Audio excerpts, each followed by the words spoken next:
No, that's it. Hello, the date is September 7th, 2023. Interviewee is Albert Levis. I'm the interviewer, Andriette Redman. We are in Manchester, Vermont, USA. Our language today will be English, and this is for the USC Shoah Foundation. Hello, can you tell me your name, please? It is Albert Levis. And what is you have a middle name? Jesula. And where were you born?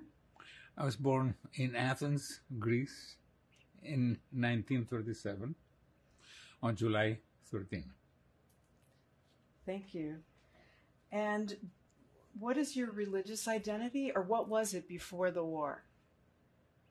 It was Jewish.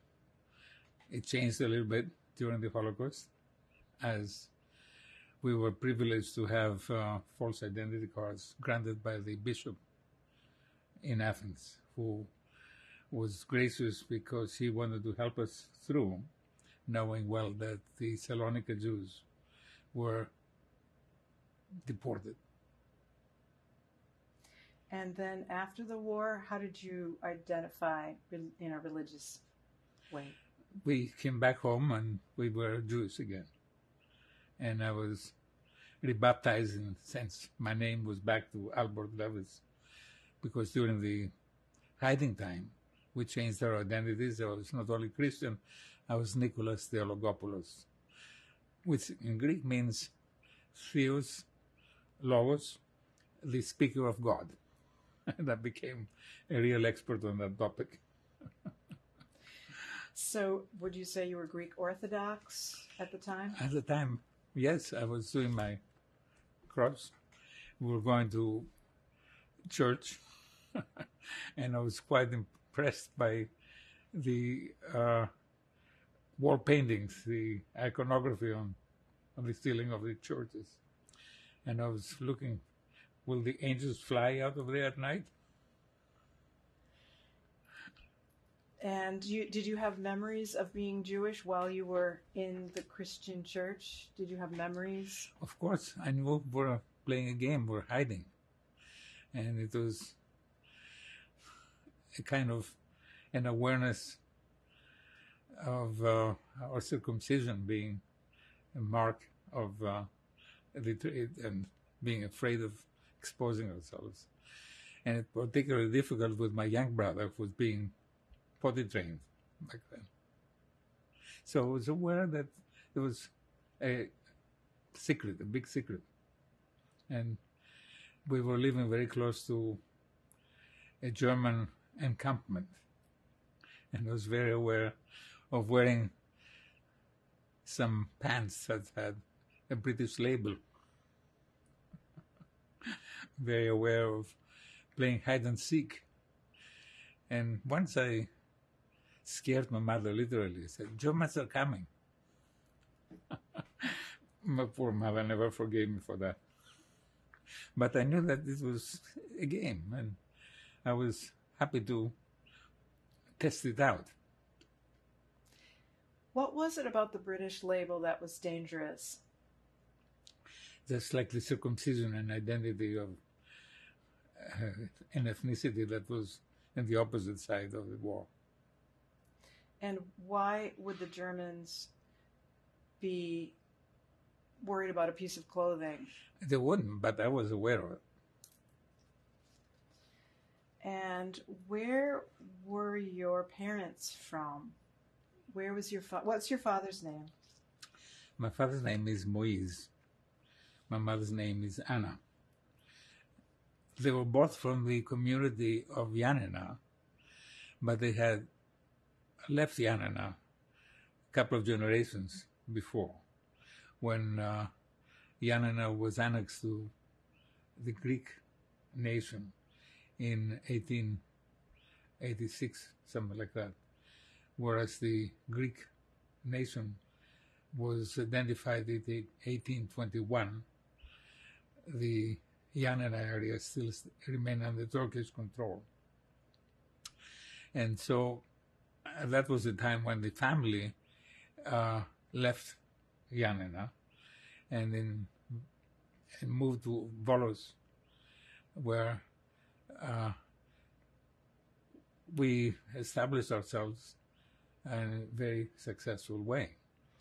And looking at the family history as a tree on a website, could see how there is a story of the family owning a big factory, one of the biggest factories in Greece. And the story goes that it was employing 900 people, 3 shifts around the clock. So it was very successful, and that explains a little bit the wealth of my father, because I was aware of the family as owning a beautiful home in Athens, surrounded by 3 acres of land, pretty much in the center of Athens. And there was a mansion in Athens. It was very unique. We owned a building in the center, in the commercial center, and we also had a factory. And the family, I was aware, had properties in Volos as well as in Ioannina. So that retraced the family as real estate that came down, but without my awareness of how this wealth was developed. But also the family was dispersed. And I had my father's sister, Fanny Besso, married to a doctor in Italy, in Milano. I had a cousin of my father's and also a brother of my mother's in Manchester, England, and cousins there. So I was aware of the family being spread out, but I didn't know how it had happened. And I didn't know what was the success story. I was very curious about some pictures that I found in the attic, which were pictures of a building in Salonika, which are later identified as Sua Modiano, which is the big mall in Salonika, which was a very different culture. It was the Spanish Ladino-speaking community that had been installed there in the times of the Inquisition. And one of the big traumas in my awareness of the Holocaust was how I felt bad about being a survivor when all these good people were deported. You know, why did I make it? And what was my role in being a spokesperson for those innocent, good people who had been deported to their deathbeds? Do you know how to spell the area in Ioannina that you were talking about? That area where your shop was, or the factory, or the building? The factory was in Volos. Ioannina was the home for the Romaniottis Jews, a community that has survived there for 2,000 years, a community that was identified with Rome because the original community there was apparently from a shipwreck that had Jews going towards Rome, and they survived on the Greek shores. And so that is the story of that community that was pretty Greek in its own identity. And one of the characteristics of my family as a Jewish community is all we have straight noses. Nobody has a nose problem. And so the community was pretty Greek in its essence. And it didn't speak Spanish.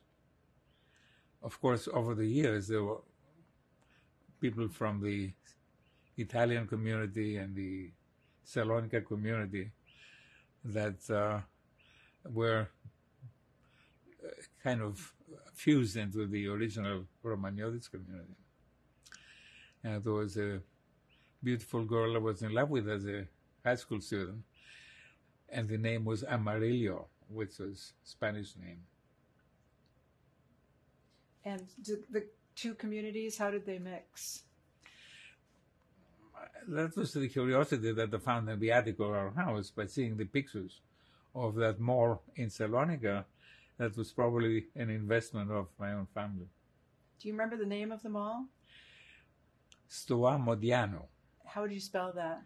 Stoa means a building that is a pass-through. Modiano is the last name of the family that was the principal builders. But that family must have been related to my family as business partners. And what was the name of the factory in Volos? It had the names of one family, Marzoukos, and the Levis family. So it was a combination of the two families, both Jewish, that had this factory. And how do you spell Marzoukos? Do you know? Or Marzukos. And what did they make in the factory? What did they do? Fabric, and also knitting clothes.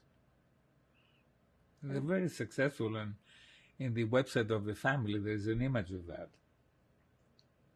So it was the first time that I recognized that. My father's family that moved to Athens, they had a factory. And as a kid, that was a job that I worked on. And I worked, and the first money that I earned there, I bought Gone with the Wind, in translation. And what did the material look like? What kind of fabric was it? In Volos, it was fabric. In the Athenian location, it was threads, weaving the thread for the factory, for the fabric. And did they employ? And it was spindles, a lot of spindles. And the name of a spindle in Greek is roka. So the name of the factory was Roka. Spindle. And who worked there? Do you know? After the war, when I joined the workers, there were maybe 24 workers working there. Eventually, the family sold the factory, sold the houses in Volos. It wasn't houses; it was half a square in the middle of the town, and the house in Ioannina. So I knew that we had roots all over. And the only time I really explored the roots of the family was 3 years ago, when we spent time going through Greece with the whole family, my children, my grandchildren, and we traveled throughout Greece, from Crete to Salonika and Epirus, where it's Ioannina. It was fascinating because for the first time I realized that we had a real community, and we saw cemeteries, we saw monuments, we saw the buildings that belonged to the family. And wherever we went, there were Holocaust memorials. Like in Athens, the memorial is the broken Star of David. In Volos, there is a central monument in the town representing, in a different way, the Holocaust. And in Salonika, it is a huge marble installation within the community house, which has names on it. The cemetery in Salonika was converted into the campus for the local university. I don't know much about the story, what happened to the monuments there. Do you know if those communities were integrated with the Greek Orthodox at all? I mean, did people get along, or was there anti-Semitism that you were aware of in the past, before the war? Apparently, there was very little anti-Semitism. And there are two aspects that show the good relationship between Jews and Greece. One was a clock on the on the steeple of a church in the village where my father was born, which was given to the church by my grandfather. And another one was the fact that the Greek church protected us during the Holocaust, giving us identity cards, names to go into hiding. Yeah, the Greek Jews also served in the army and were heroes. They were recognized as patriotic. And so, in general, I felt accepted. I had my own difficulties finding my own identity, and I have struggled between being Jewish and being Greek throughout the years.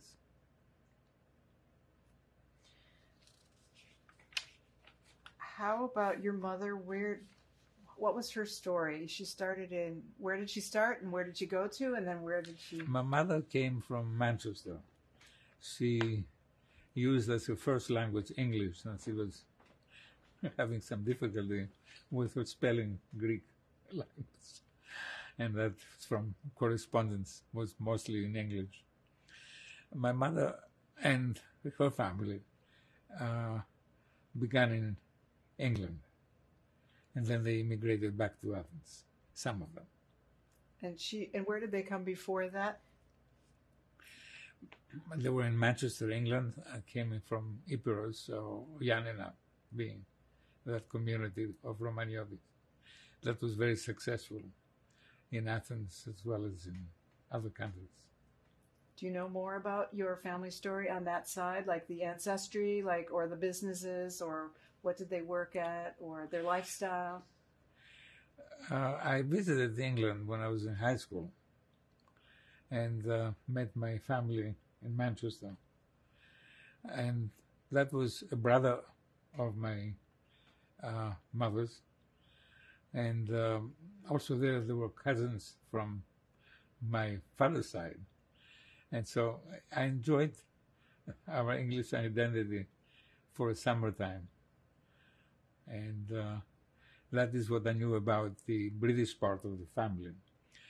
Then I was influenced by my father's sister, who was in Milano, married to a doctor, and who gave me the advice to go study medicine in Switzerland and also be a doctor.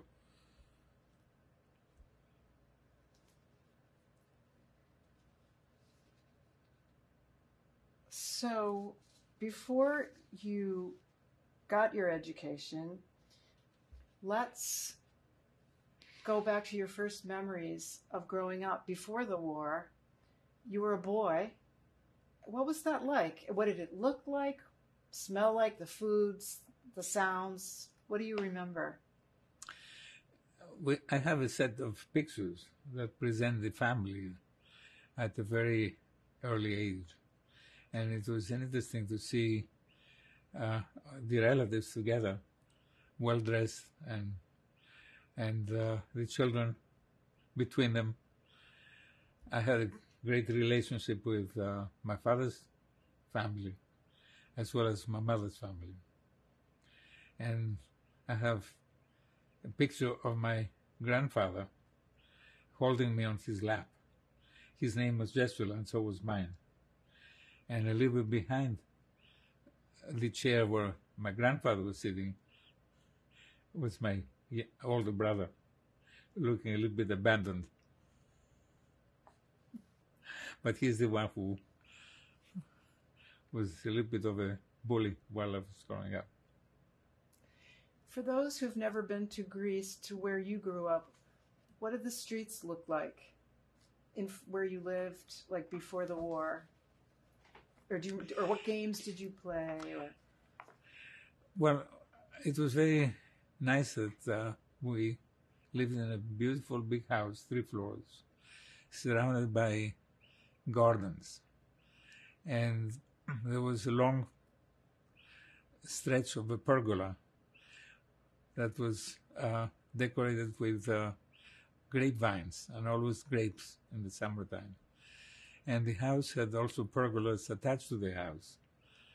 And so I remember that. I remember there was a big cistern, like a swimming pool, for water for watering the gardens.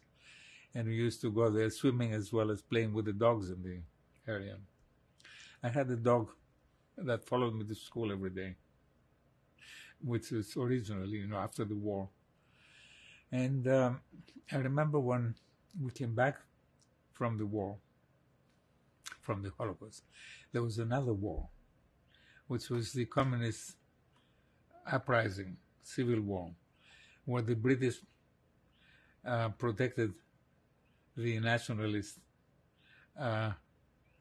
identity of Greece rather than the communists.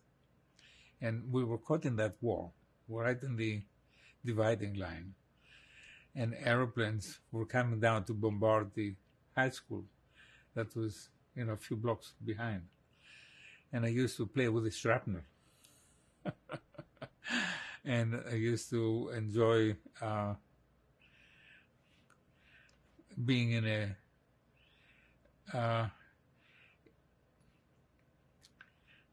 a house that was the insides of a big palm tree that my father had cut down while he was recovering from his illness. He had an illness that he never really recovered, but apparently for some reason he had this big palm tree that was in front of the window cut up. And so that was my refuge, the insides of that tree, as a shelter, as a playground.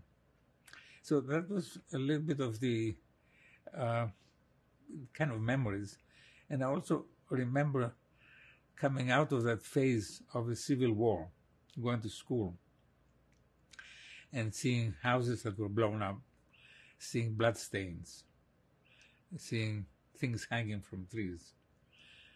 And it was an interesting, intense kind of other experience besides the real war, the World War, besides the Holocaust. I had to face the beginning of the Civil War. I remember we're in a local park when I saw tanks running into the park. And that was the beginning of the Civil War, which was another very traumatic experience, seeing real warplanes bombarding our neighbors, seeing the shrapnel, my father being sick, the tree being cut down. And so that was a time when, again, I was wondering, who is right in this world? Why was there so much destruction?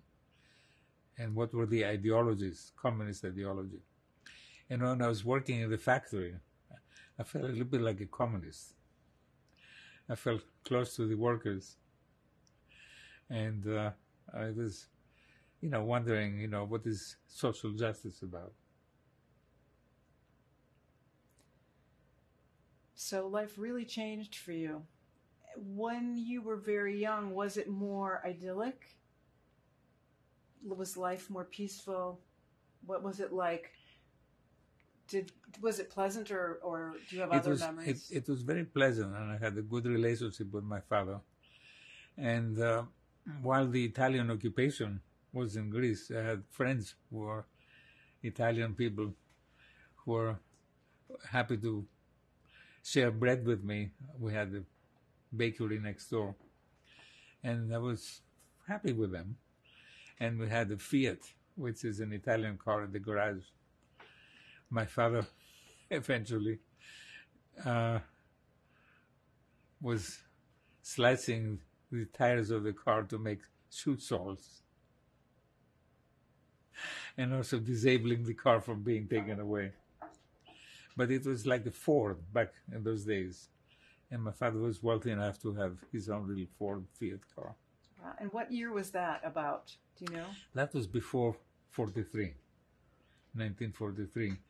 That was the time when the Holocaust changed our situation. The southern part of Greece was divided to the Italians. The Italians did persecute the Jews. But then the Italians lost out to Germans, where Germany invaded Italy and also the Italian part of Greece. And that is when we were seeking shelter. And that is when we went into hiding. When you were really young, like, do you remember the Sabbath being in your home? Like, did you do the Sabbath? We did the ritual? Sabbath, and also we did Shema at bedtime. Shema is a prayer. Adonai Echad, God is one. And that is something that I remember with my father. I didn't understand the words, but we did the prayer every night. Were there other rituals that you remember that were Jewish when you were young? It was before 6, and so I don't remember too much of that. But I do remember that we had rituals after things calmed down, and after we were going to school locally. And we had a good friend of my father's, Dr. Al-Hanatis, who was a good friend of my father's, and he came on the holidays. And he was there for me and my brothers and my mother. And I had a vision of him marrying my mother. But he was single, my mother stayed single. And that was a fantasy of regrouping my family. That never happened. And what kind of food did you eat when you were young? Do you remember what they served? I remember during the hiding times that we had sprouted peas. It to me looked like worms, eating a soup of worms. I remember that. And I wrote a paper about that experience when I was in high school. My first paper about my memories of my war years. But the key development in my mind was understanding what happened in the world, being always persecuted as Jews. And at high school, graduating from high school, I wrote a paper about the history of the diaspora. And I won a prize as the best essay of the graduating class. But it shows my interest in history, my awareness of the Jewish predicament, and identified as a pattern where the Jews were emancipated after being persecuted. They were given another chance to be creative and achieve prominence and influence. And a phase of success was followed by a phase of alienation, the community seeking a rationale to persecute them, and the fourth phase of persecutions. So my mind was looking for patterns as a way of understanding, what was the reason for Jews being persecuted. And I looked at the Jews not as victims, but as heroes, that they were capable to being reborn from the ashes, starting and challenging the communities wherever they were with their capacity to present a message of love, community, and the strength of family, working as teams rather than as individuals, and having found something that united them. And one of the interesting things was the mezuzah as the symbol of belonging to a community unified by the one God. When you, in your early life, do you think you had that peace? And was it mostly mezuzahs everywhere? Like, was it mostly a Jewish neighborhood, or was it mixed? The mezuzahs were present there, but I was more aware of them coming to the States. When we have a mezuzah at the Wolverton Inn, at the house, and where it's kind of unusual for a house to have a mezuzah. But that is part of preserving symbolically the proud identity of being Jewish. And I guess I'm trying to figure out if in your childhood, was it a mixed neighborhood or was it more of a Jewish neighborhood? It was absolutely mixed. We had no Jewish neighbors at all. Interesting. And then now, how did it happen? Do you remember the name of the bishop who helped your family? I unfortunately don't, but I'm very happy with having a lot of good Greek priests as friends. And do you remember the first thing that happened, like when you found out you had to change your identity? How did that come about? Do you remember? It came pretty abruptly. My younger brother was born in 43, and we had a nice gathering at my house for the circumcision ritual. And soon after that, I knew we had to vacate the house, our beautiful big house, and go into hiding. And the family moved a horse and buggy. My mother and the baby on top of the buggy, and my father guiding the horse through the suburbs. And I remember moving from suburb to suburb because we were uncomfortable for being discovered. And so I think we moved 3 times during that 1.5 years. And did all of your siblings go with you? Actually, my older brother was hidden by a family who didn't have a child in the neighborhood. And according to my understanding, my brother had to be sheltered because it didn't want him to be recognized by other kids in the neighborhood. So for him, it must have been doubly traumatic because he was away from the family, and also he was more alone in his predicament of hiding. And when was he born? He was 2 years ahead of me. He was born in 35. And your younger brother was born when? In 43, right before the Holocaust. And what was his name? Lefteris, which means liberty. And do you remember, did everybody have to change their name? Everybody in your family? Yes. Do you remember their names? I don't. You don't remember their names? I know my older brother's name was Akis, rather than being Salvatore. And he still is called Akis. So my younger brother's name was Lefteris, which means liberty. That's the kid was born in 43, and he's still called Lefteris. And your parents, did they have other alternate names? Do you remember? I don't remember them. And so you all lived together. Did you have to go to church? We did. Did you have to learn about it? Well, I did learn how to do this. How did that feel? It felt like in a Halloween party. We were having a good time, pretending. You fitting into the crowd, but you knew there was danger around.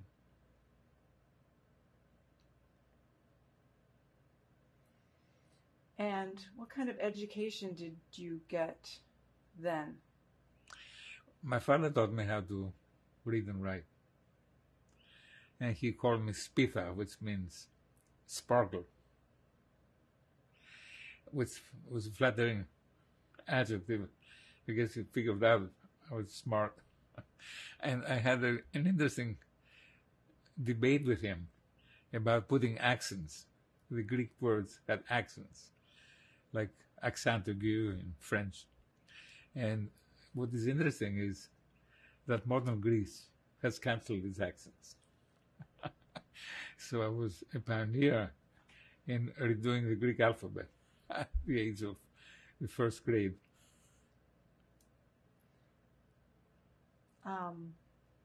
Of course, after we came back, we went to local schools, and soon after grammar school, I registered Athens College, which was the best school in Athens under the American influence. And it wasn't called a high school, it was called a college. And it is in this school that now I have one of my grandsons with a Fulbright for a couple of years, and he's teaching in the high school where I graduated from. And did you get an education in mythology? Because you're very knowledgeable in that. When did you learn about Greek mythology?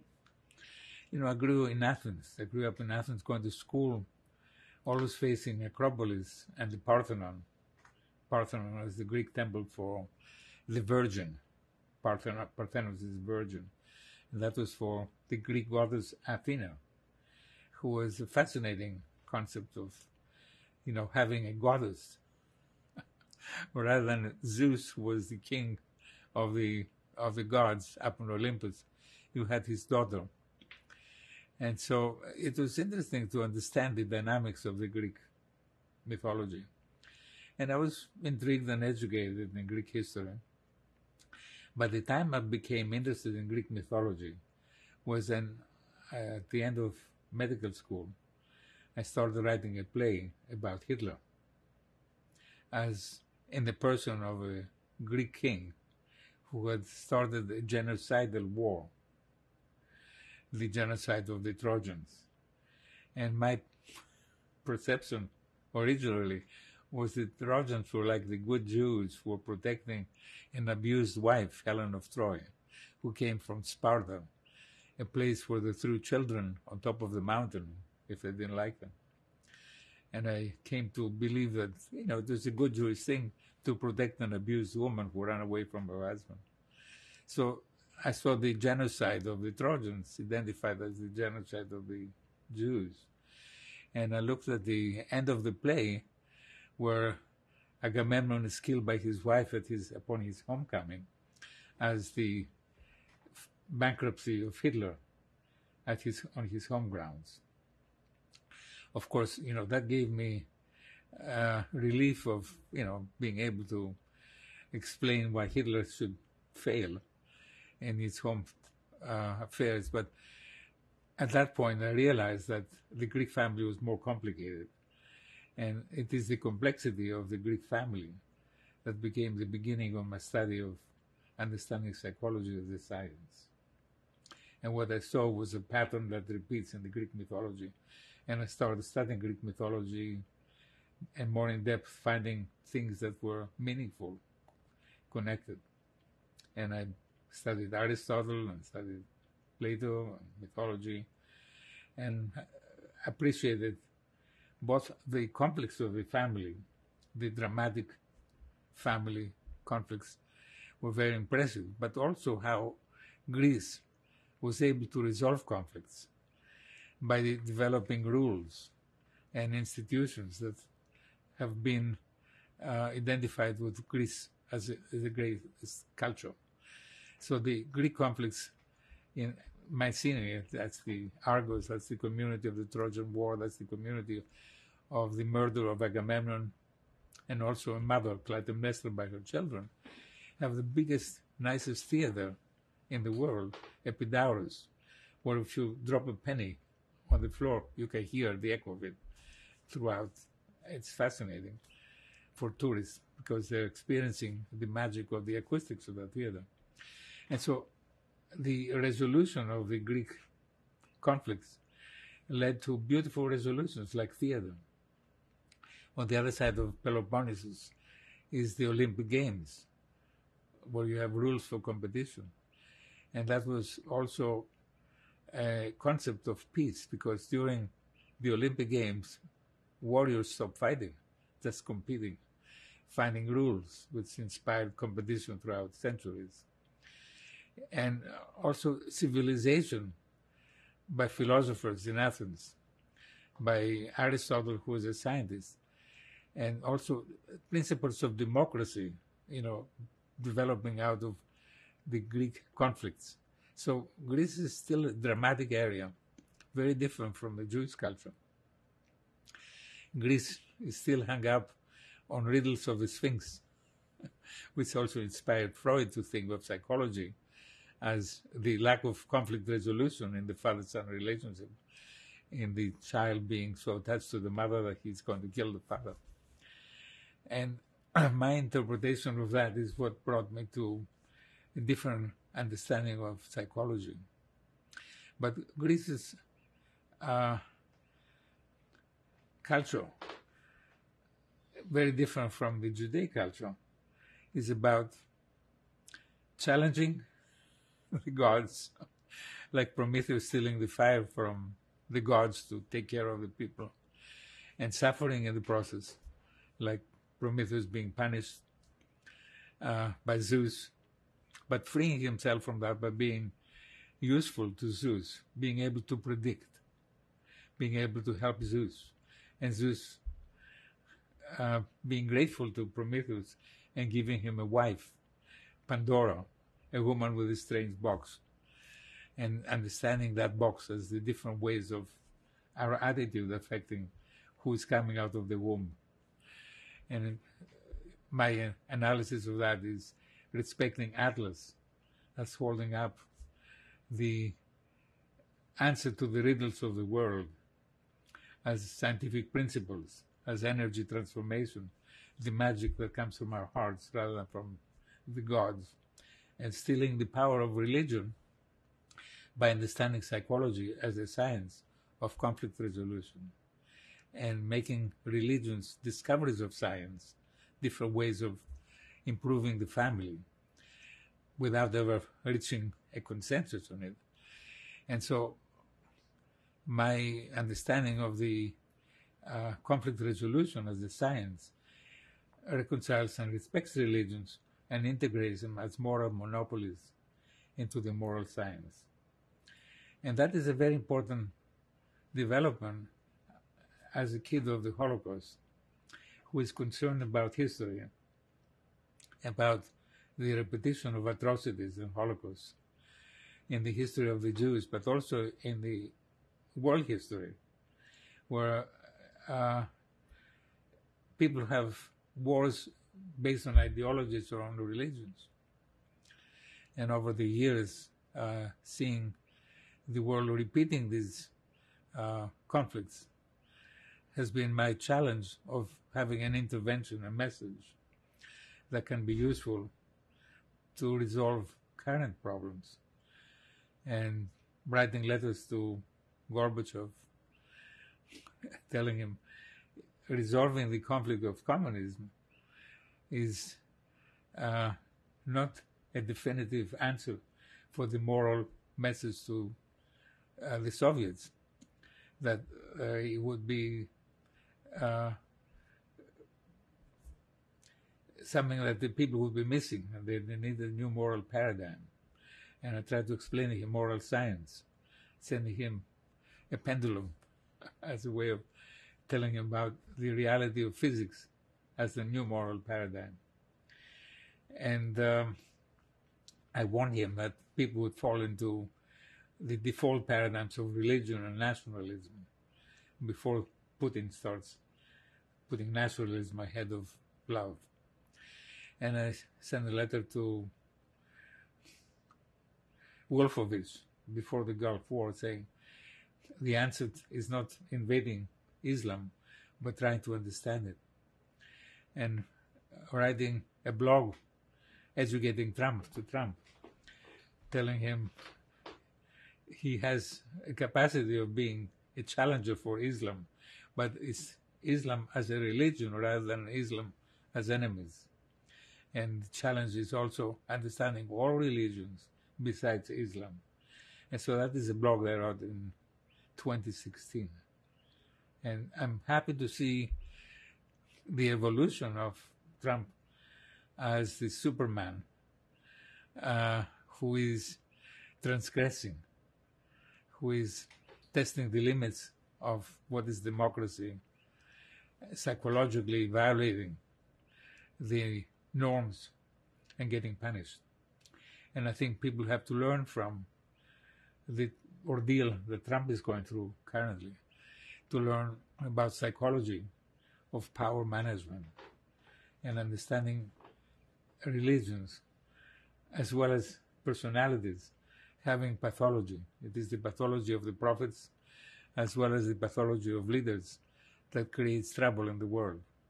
It is people like Hitler, Putin, Trump that are aggressive and paranoid and do not know what is good for the globe.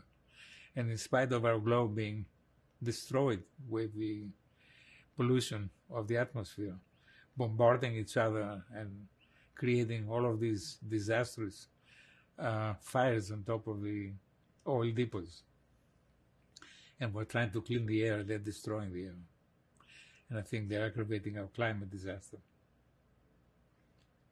So you've written books about these things. Have you? 7? Yeah, several. 7 volumes, yeah. Yes. And every time yeah. I completed the book about the building. And when I finished my major thesis, the conflict analysis, the formal theory about this beautiful inn, and I incorporated as art to science, as the motivation for buying the inn was to develop a learning center.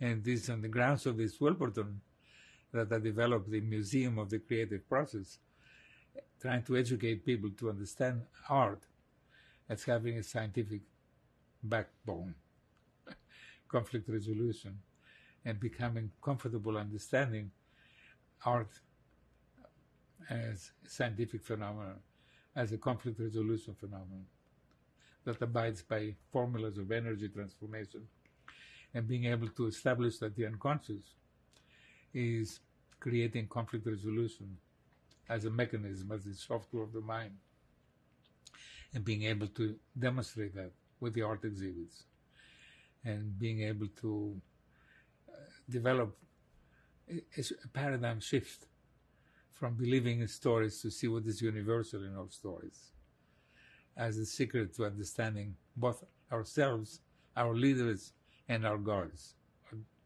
and being able to make religions accountable to laws of science, and making people, transgressive people, accountable to science. So I completed that, and every time I had a new book, and I had several books, I bought another building. The original play was Buying Earth, Sky, Time, which is the Earth, Sky, Time are the heroes of the Greek mythology. And that is where I composed the play, and also the workbook, and also the textbook of conflict analysis. My last book is called The Moral Science Primer, finally reconciling psychology and science and morality, art and science. And at that point, I bought the airport with a big hangar, and I call it the Creative Process Runway. And my vision is that this is going to be the endowment of the museum, the endowment of my ideas, that will survive me independently of what happens to the Wilburton Inn.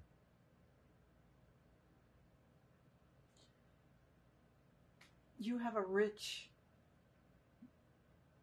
treasure chest of knowledge within you. May I just ask where you were educated and why?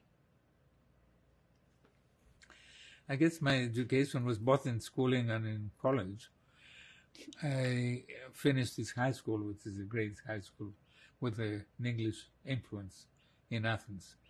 I went to medical school in Switzerland, both in Geneva, in French, and in Zurich. I graduated from Zurich. And why did in you German. go there? Why were you? It's a long story. I was trying to get away from a girl who had a heart attack every time I wanted to break the relationship. And I had to go by bicycle to the local hospital to get nitroglycerin to help her with her heart attacks. So I learned German to get away from her, because it was permitted to, while you were a student in Switzerland, to change universities and go from the one language to the other. So I learned German, not to break her heart. And so I finished in Zurich, in German, and I also had a sweetheart who was a German girl from Vienna, and we're meeting together in Salzburg. And it was a beautiful relationship, reconciling me with my German enemies, befriending them. And I guess her name was Gisela. And I have another Gisela in my life, and kind of reconciling myself with the enemy, but being friends, good friends, and having a sense of the application of the principles of conflict resolution in family relations. And my kids are accepting my lady friend as a good member of the family. Yes, would you like to take a break? Maybe? Yes. Thank you. We'll take a break now. All right. Okay, we're back from our break now. And I would like to ask you where your family was hiding. What was it like there? And where exactly was it?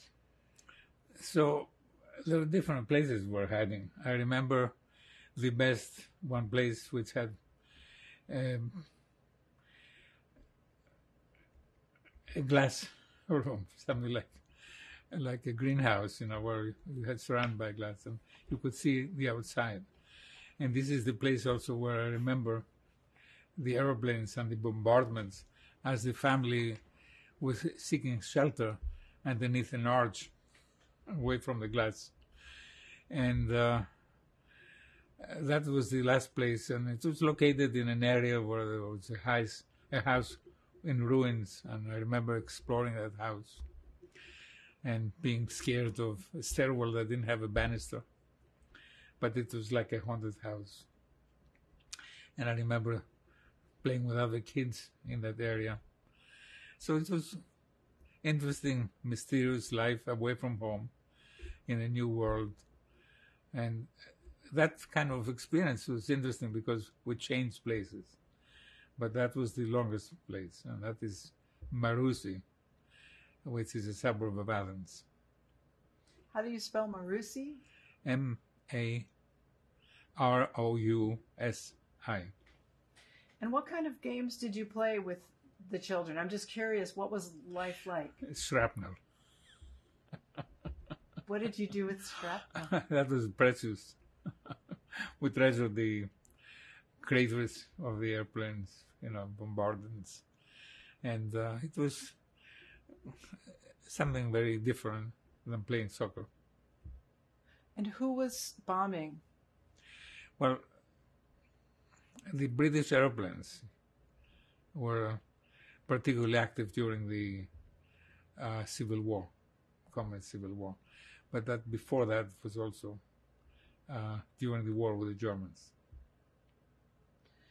And what did you do after the war, after the Civil War? What did your family do? Well, I was settled back home. And where was that? That was in the original house that we left in Athens. We went back into that beautiful house with the pergolas on the terrace, pergolas on the grounds. And it had a gazebo where I used to exercise, pulling myself up on the bars of the gazebo. It had a beautiful marble table in the middle of the gazebo. It was an exceptionally beautiful house with grounds that eventually were built as apartment houses. But I grew up with that being our backyard. And it had fig trees, pistachio trees. It has a swimming pool. And it has a beautiful palm trees. So it was an oasis of sorts in the middle of Athens. And that is where I grew up. And maybe having the permission of moving over to nice real estate like the Wilburton Inn. And what was your father working at before the wars were over and then after? I was not aware of his business, but he was a businessman. And he had fabric business in Athens. He had industrial thread-making business in the factory. And he had real estate ventures, and maybe he was a partner in Salonika with Isto Amodiano. And were the fabrics ever connected to Roman yote fabrics or not really? I wasn't aware of it. And what happened to your grandfather? How? Well, the grandfather, the British grandfather, was murdered by the communists. We never knew where he was buried. But he was a good man. He was healthy and wealthy. And my grandmother moved in with us, who had the rheumatic condition. And she was bound to a wheelchair. But she stayed with us, and she was very loving and kind and comforting my mother. Did you perform the Sabbath at that time? Did he come back? No, we didn't. It was not a ritual at home. Did you have a bar mitzvah? I did not. I escaped it. My brothers did. I protested about having a bar mitzvah because I didn't want to just parrot the language that I couldn't understand what I was talking about. And then your other grandfather? He passed away before I was aware of having him. Okay, and then so your British grandfather, because he had an English passport, something to do with that? He was killed because of that. And do you know the circumstances, like how it happened? We don't know the details, but it was said that he was arrested by the communists and executed. And how about your parents? When did they My pass father away? died right after the war from illness. That maybe was related to the fact that we didn't have good medical services back then. And my mother died in America, she's in the cemetery in Manchester, Vermont. And my mother immigrated to America, and she became American, and she was very proud of becoming a citizen. She actually studied American history to pass the exam. And how did your family emigrate? Did you go together, or? I immigrated myself after completing medical studies in Switzerland, and I came here for my internship and residence. And I was running out of excuses to be in America, and I didn't have my passport renewed, and that is where I was facilitated in getting married and going to the consulate and saying, here, I have an American immigration resolution. And I was able to stay in the country and not be deported. So you had a wife? I was engaged to be married, right. And how did that come about? We were both going to college in New York, the New School for Social Research in New York. And that's where we met. And we were happy with each other. She took me home to her mother in our second date. And we met Easter time and got married in November of that year. And what year was that? And that was 1966. And what is her name? And my wife came from a family that was bound to success. The name was Wasserstein. And the Wasserstein name became famous because one of her sisters became a Pulitzer Prize winning playwright, and her brother Bruce became a billionaire, a leader in mergers and acquisitions. And he made history by writing books, owning newspapers. One of the newspapers he owned was the New York Magazine. So it's a big acquisition. And he also, his company was bought by Deutsche Bank for $1 billion. And subsequently to that, he was a member of the Lazare Frère, a French bank, Jewish bank, which he took in public, and made a lot of money, and he was able to afford having 4 wives and 8 children. And your wife's sister, the writer, what was her story? Wendy Wasserstein was a playwright who studied at Yale, and she was very successful, and her plays were presented on Broadway at the Lincoln Center, and she had a great feminist identity. So we're very proud of her, but she was also caught up in her own psychological feminist dynamics. She never got married, and she had a child, and we never knew who was the father. And she had difficulties with her own health and passed away very young. And what was your wife like? My wife was identified by her father as gorgeous. So she was very beautiful, kind, low-key, and funny. And she was happy to be a mother who wanted to have 13 children. I allowed her to have only 4. And she was a great mother to the kids, and they all felt loved and creative. And we worked together, and we had a new Jewish identity. We're not religious, but our kids had their bat mitzvahs, which were respecting the tradition, but it was like minstrel shows. The kids learned songs and dance. One of the bat mitzvahs was about Jewish history. The second one was more about Greek tradition. But both kids were enjoying being entertainers, and their bar mitzvahs got them into being creative, singing and dancing, rather than being religious. It's a different story with my 2 boys, who were in the traditional bar mitzvahs, and who were very inspired by their spiritual experiences.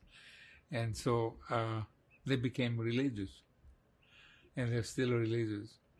And Max went to divinity school at Harvard. After he went to PhD education, became a psychologist. But in his heart, I think the Bible is more important than Freud in the formal theory, although he helped me to do the psychological assessment as delivered online. And your other son does what? The other son, his name is Oliver, and he's fantastic in his own creativity. And he's a good family man who has 4 children, and he and his wife work together as educators, and they have many student farmers, and they're operating a bakery, farm. They're creating different kinds of vegetable concoctions like hummus and pesto and veggie burgers. And he has a tremendous amount of following of people who come to him also for music. And they have summer concerts every other week with bands that are very talented, and they get everybody to dance on the grounds.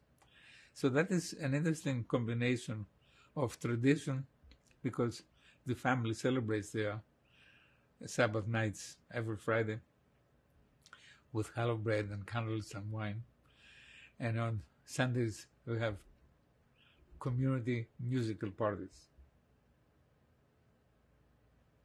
So the family is together, and all of us have our share of supporting different interests, like Max is teaching at Amherst, at Dartmouth, as well as Bennington College, and he's working full-time for the VA, and he has a grant for $1 million to improve on the research on suicidality and utilizing the assessment instrument as emotional education.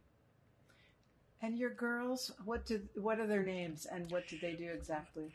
Melissa is the younger one, and she's a wonderful creative person who has a gift with songwriting and choreography. And she has always had an interest in my work. So she graduated from good schools and wrote a play, Eureka, about my story from Brown University. And then she went to music school. And Tali graduated from law school, Columbia Law School. And she's interested in theater, and she writes plays and murder mysteries. And she's now more busy, active, running the events at the Wilburton Inn. And when did you and Georgette leave New York City, and why, and how did you end up here? We left New York City to go to my residency at Yale. And so we had a home in New Haven. And from there, we discovered a second home in Manchester, Vermont. And what did you do at Yale? That is where I went for my residence, and as a psychiatrist, then I started a private practice in the New Haven area, which is called Center for the Study of Normative Behavior. Normative being what is acceptable behavior. And it's really about understanding the nature of sociology, of norms, being so different and being so determining the nature of conflict you're experiencing. So there's my way of understanding both psychology and sociology. And how did you come to the Wilburton Inn? How did that happen? Well, first I came to Manchester with Earth Sky Time. That is the first attempt to develop a training center in Manchester, buying a beautiful big house with a lot of land around it. This is the place now that is farmed. And Earth Sky Time were the figures of the Greek mythology that impressed me as a pattern that repeats, seeing periodicity in behavior. And that is where I wrote the play. Or, I'm sorry, the formal theory textbook. And when I completed that, I bought the Wilburton. And have you had classes or anything like that around here? I have always had classes and following, but never really started the medical practice again. I was very busy writing about my case studies that I had completed in Connecticut. And that was my preoccupation. I wrote 4 books while being retired from the practice and being just an educator, creating the business of the inn, creating the museum, creating emotional education programs here. So you and Georgette had a dream. When did she pass away? She passed away in 2014. And sorry. She had a condition that was not diagnosed, and that killed her in a question of 3 months after the diagnosis. And did she come from another religious identity within the Jewish world than you did? She was not very religious herself. None of her family were religious, really. Did they come from an Ashkenazi background? Yes, they came from the Ashkenazi area of Poland. Did you find crossover between your Romagnot background and her background, or it didn't come up much, or? It was not an issue. Is there anything else about the Romagnots that comes to mind?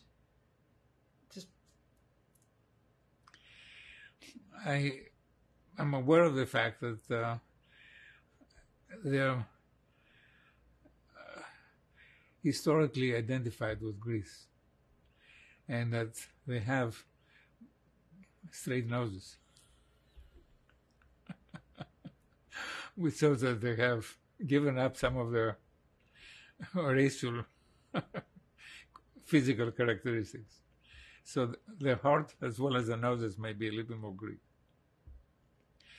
And they have the capacity of, thinking more rationally, down to earth, rather than being mystified by the faith. But at the same time, it's fascinating that the family was connected with the religion, and that my grandfather's name was on top of the Volos synagogue, and that I am the one who bought the land for the synagogue in Manchester, Vermont. And do you go there? My son has upstaged the synagogue, so we're really enjoying the holidays privately. And is there anything else you want to say about your practice?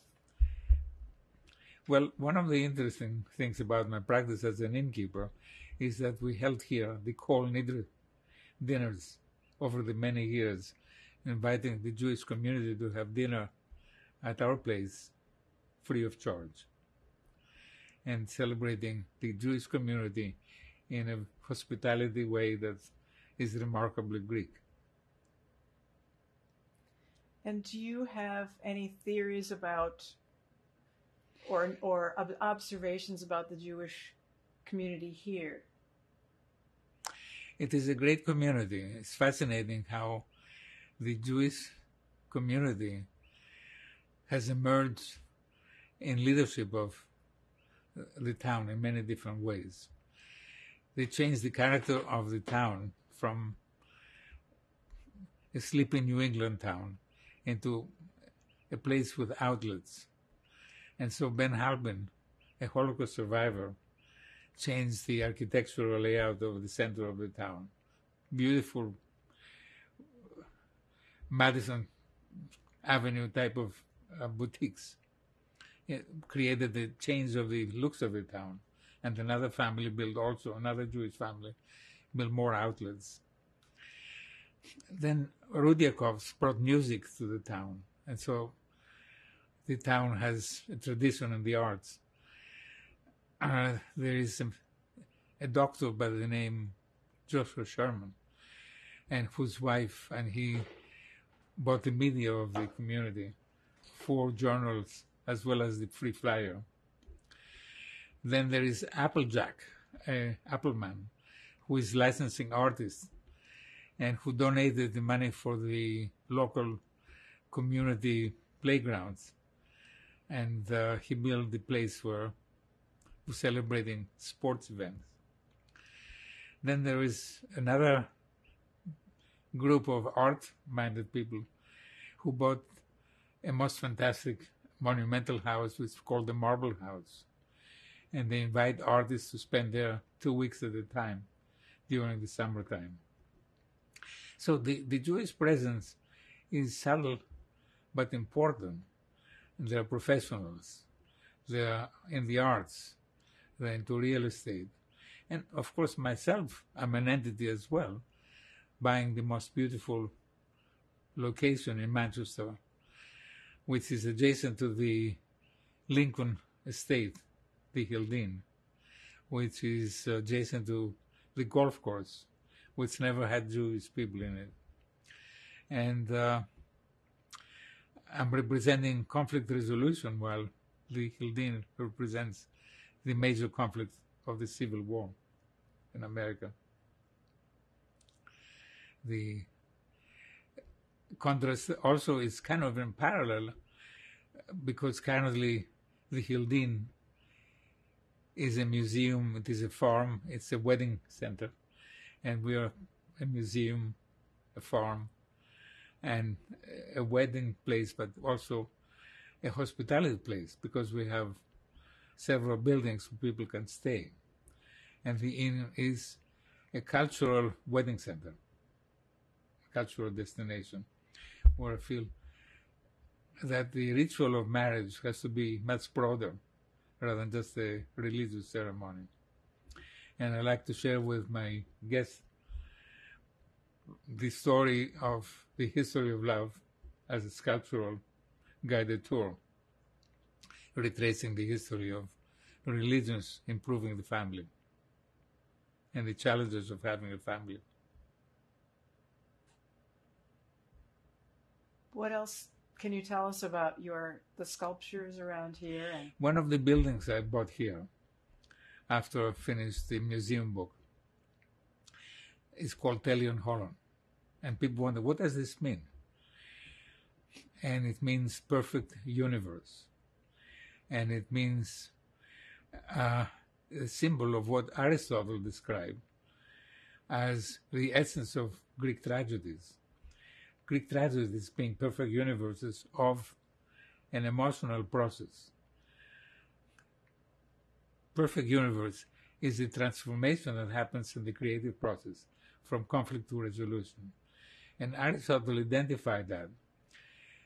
A play begins with hubris, arrogance, and ends with justice, dike, and experienced as catharsis, cleansing.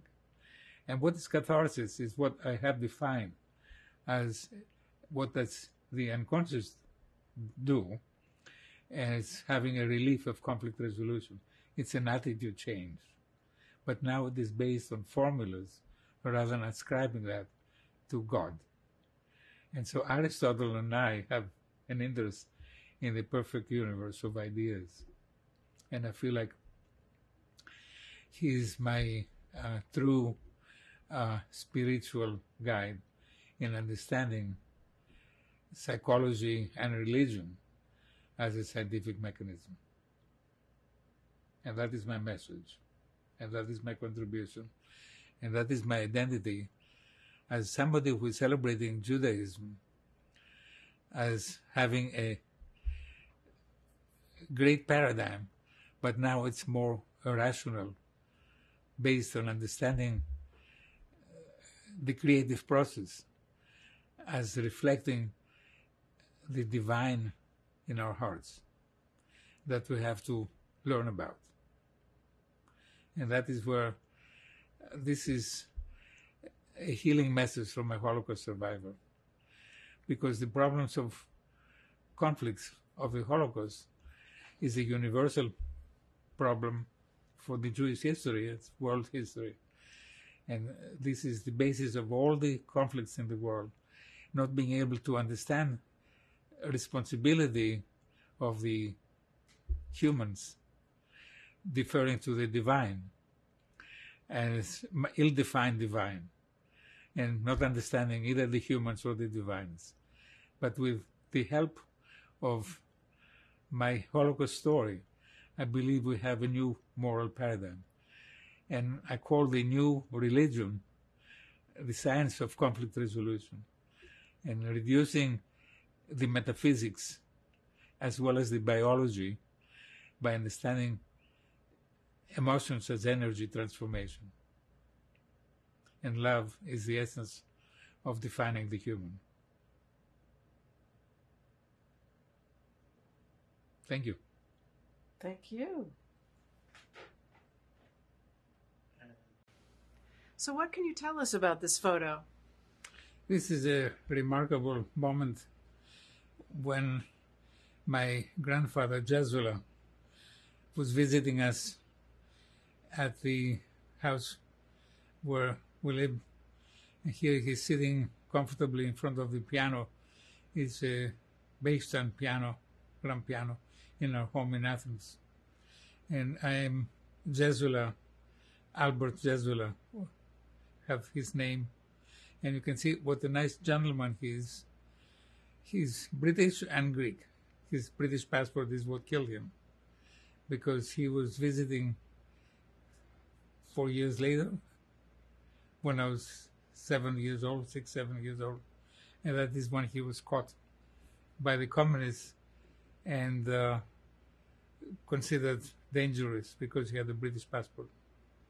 In the back of the chair is my older brother, 2 years older, whose name is Akis now. Salvatore was the original Jewish name. And he does look so happy. In a way, I was his namesake, and my brother was named after the other grandfather, who was deceased. Thank you. Who is this? This is me and my wife, Georgette. We're happy at an occasion of black tie. Could have been a family occasion or just an event at the inn. We were very content being in the role of innkeepers of this beautiful inn. We had many festive occasions, practically every weekend. And she was very happy to be the innkeeper of this project of mine. That was my educational original intention. But she managed to salvage it because I never had any following as an educator. But she had a great following as a family entertainer, as a family spirit in this beautiful big house, very well respected in the community, loved by the staff and by the guests. It was very attentive to the couples that came here. And you can see she's a happy person, good smile. She's much softer as a person, and everybody loves her. I missed her when she passed away prematurely. Thank you. And who is this? This is Rosette, as a young woman, I think before even we got married. And you can see how beautiful and innocent she is. And her kindness will genetically continue to my children. And I give her credit for being a good Jewish wife and a good partner throughout the years. Been married practically 50 years. And she's the one who came with her innocence and insecurity to find her identity in this community, growing comfortable over the years. And she was a most loving mother and innkeeper to our guests and to our staff. Thank you. And who is this? This is our daughter Tylee. I call her Thalia in Greek. And you can see how she has inherited her mother's looks and kindness. And we have had her as the oldest child and the big sister. And she was always easygoing and loving, caring. She was very smart and found her way becoming a lawyer, but in her heart she was a dramatic person, and she chose to be an entertainer and playwright. And we have her continuation on that kind of capacity of her mother, writing murder mysteries with a smile, tongue-in-cheek, smart and non-threatening, unlike Melissa, the younger daughter, who is a pretty powerful person. And I think she's unfortunate to have inherited my personality as the dominant, bossy person. But we all love each other, and we have different personalities and complement each other. Thank you. And who is this?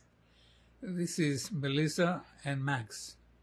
And you can see Max at some point had long hair, and Melissa is accepting his affection with her exuberance.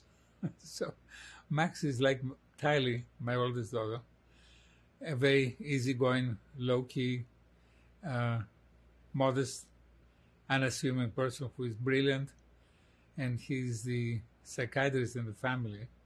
He's the PhD who is teaching at Bennington College at Dartmouth and works at the VA developing a program of emotional education for the military, which is, he has received $1 million grant to do this research.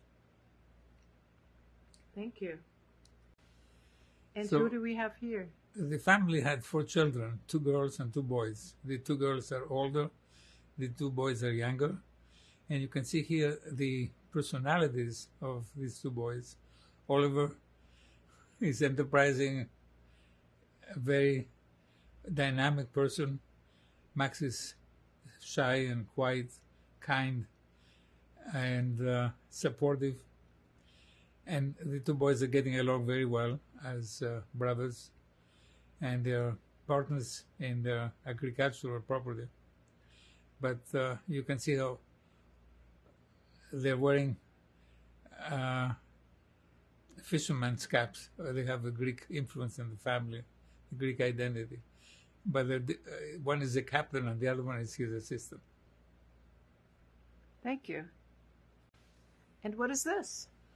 This is an article that was published in the early 70s, introducing the formal theory of behavior. And that is the time when I was going around the world introducing the formal theory as a new conceptualization of psychology.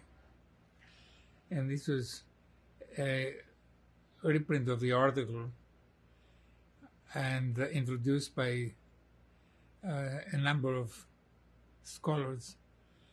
It has an article by Dr. William Gray, who was a pioneer in the systems theories. And he loved my work, he loved my theory, and we're going around the world with heads of psychology, psychiatry, introducing the concept of making behavior into science. So this was the first publication, and the time when psychology was still into psychodynamic and systems concepts, and people loved the introduction of the scientific, systemic way of understanding behavior. Thank you. And what is this? So many years after the contributions article, which was in 76, this is a book published in 87, 88, and that is the book that presented the formal theory as a textbook with validations, with understanding, conceptualization, and it is illustrated by paintings of an artist at Gorsky, Henry Gorsky, that helped to introduce the abstractions of the formal theory with imagery. And what you're seeing is the formal alternatives in the symbolic system of the mouth. And these are the abstractions made concrete by the imagery. So you have here in the cover of this book, you have a mouth, symbolic system, and these are not only artistic statements, but they're illustrating science. And you have the new way, the scientific way of looking at art as emotions, and the emotions are in formal relationship to each other.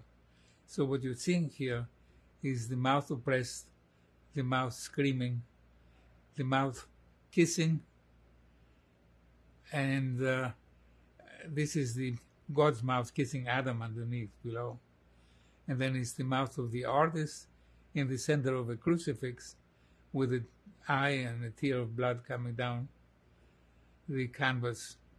And so here you have formal operations, passive, active, antagonistic, cooperative, and alienation, mutual respect, as the dimensions of the unconscious, the formal alternative ways of resolving conflict, passive and antagonistic in the fact that you have no mouth and the fingerprint is on top of the face, dominant, antagonistic as screaming, submissive, cooperative as the mouth being loved by God and kissed by a loving God, and then becoming godlike, like in the crucifix image, and both having pain but also love, the capacity of having a real mouth. So this is an illustration of scientific phenomena. It's the understanding of psychology as both a system of emotions, but also having 4 different ways of for resolving conflict. And that is a scientific breakthrough.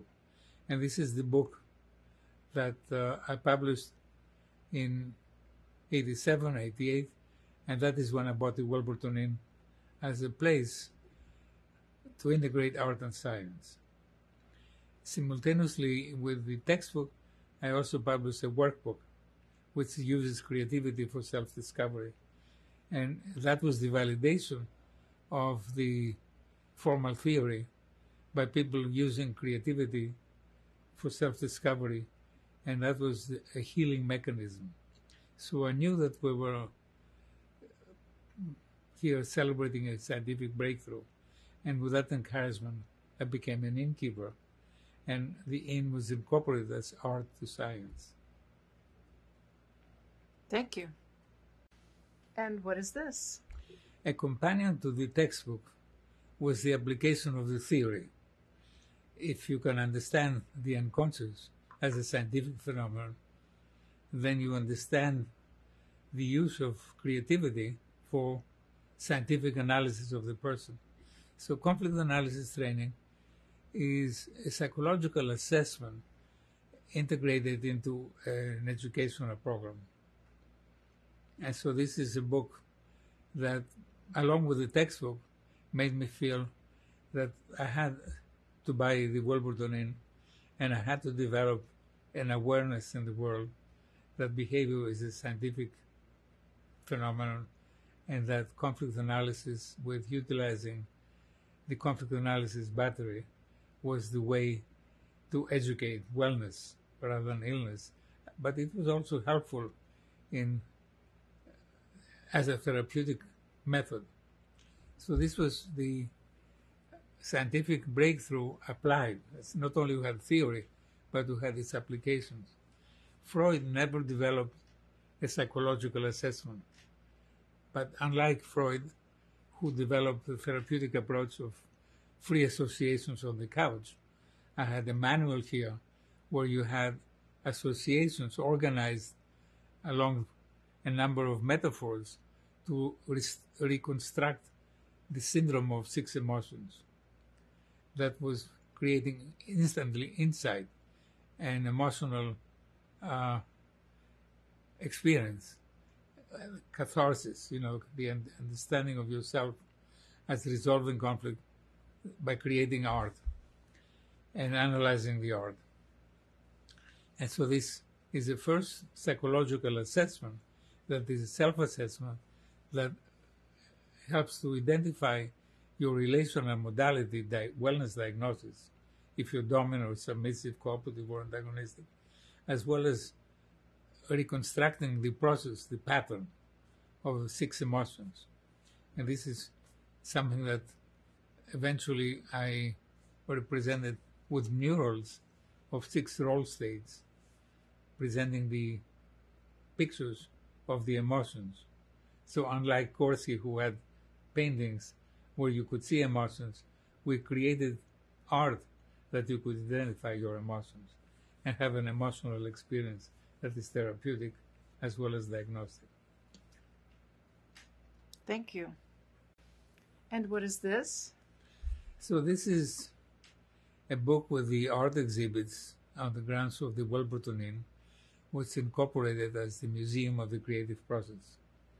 And here you see the analysis of Gorski's paintings, not as the way the formal operations identify relational modalities, but you're seeing the processing of emotions in a phase of his artwork, where the mouth surfaced as creating conflict and as leading to a conflict resolution, which is, again, a repetition of discovery of conflict resolution identified with religion, and kind of looking at this as a validation that religion is a psychological phenomenon. So here you have a series of his paintings, starting with the mouth breaking through the gag, becoming passionate from stress to response, and anxiety as the fear of kissing, the girl being forbidden anxiety. And then defense is the operation of activity And here you see a painting which he calls The Rape of the Rose, the engagement of love that is forbidden.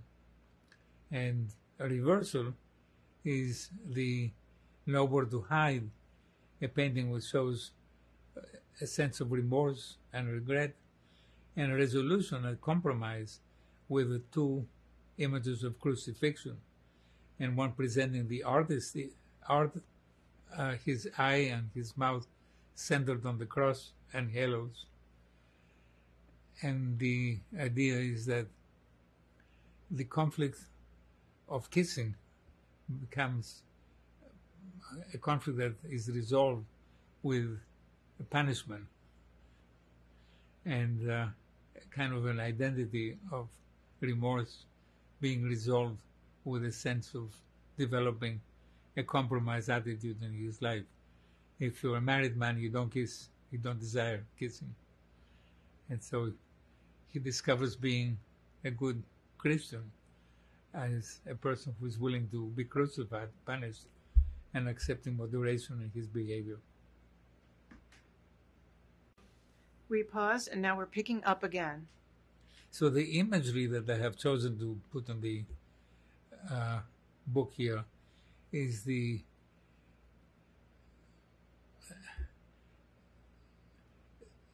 encompassing of the process, the conflict resolution process through the images. And that is the validation of the formal theory by making sense of art. We had the faces, the four faces in the textbook, but here we're unfolding the whole emotional process as a syndrome of conflict resolution. So Gorsi helped me to make the abstractions more clear. But then there are many more art exhibits in this book. The images of sculptures, the images of murals, the images of the metaphors of the Wizard of Oz, all a new way, the scientific way of analyzing artwork and creativity, the creative process, and helping us to understand the unconscious as an emotional experience of a transformation of attitude. So you start with a conflict and you end up predictably to a resolution. And this is also the scientific analysis of religions as particular ways of resolving conflict. And here you see the Christian way as a personality type of resolving conflict. So Gorsi helps us to understand the compassionate Christian way of resolving conflict. Thank you. And what is this? Creativity and power management was a type of psychotherapy utilizing creativity for self-discovery. And I spent time organizing patients'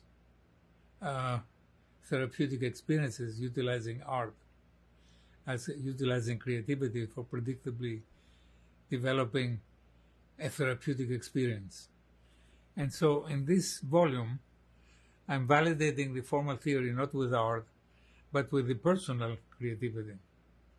Instead of the art exhibits that I have at the museum, I have case studies.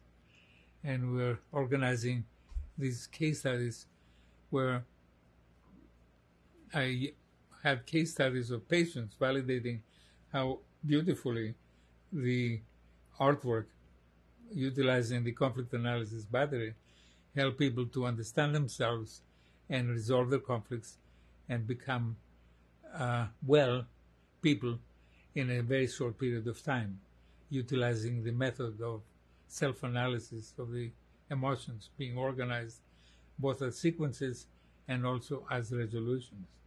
So I have a set of case studies that are on the dominant side, presenting the pathology of dominance, and case studies of submissiveness, presenting the pathology of submissiveness.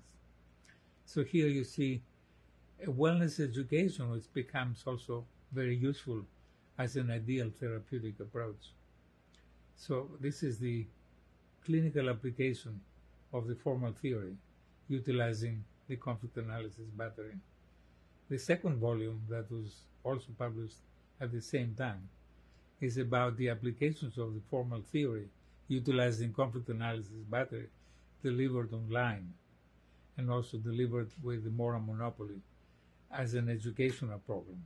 So this is clinical case studies, and we have a second volume which is about wellness, public benefiting from the conflict analysis theory and conflict analysis battery. Thank you.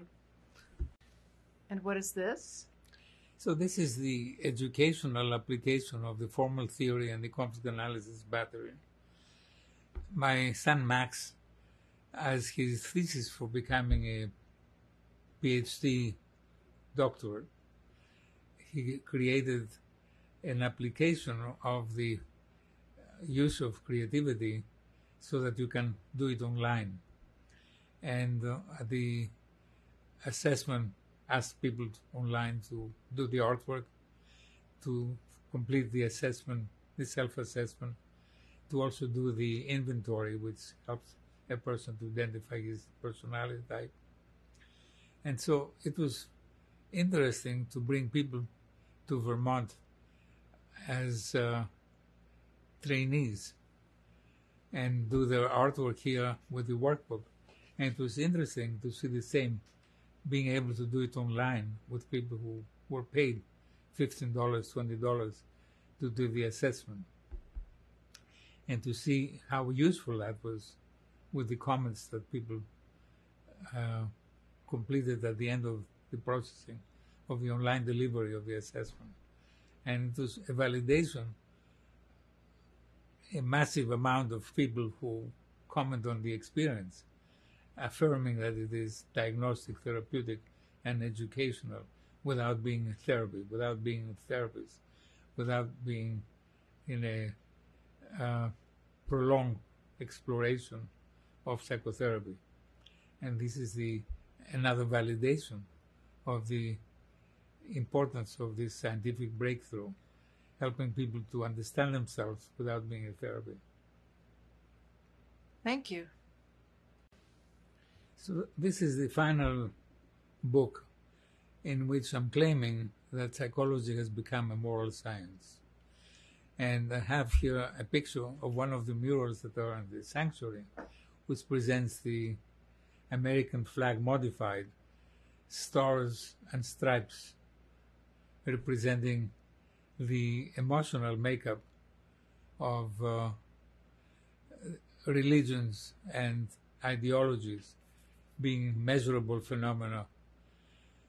In the star section, we're presenting the religions and the ideologies having measurable dimensions in terms of power or powerlessness, in terms of cooperation or antagonism.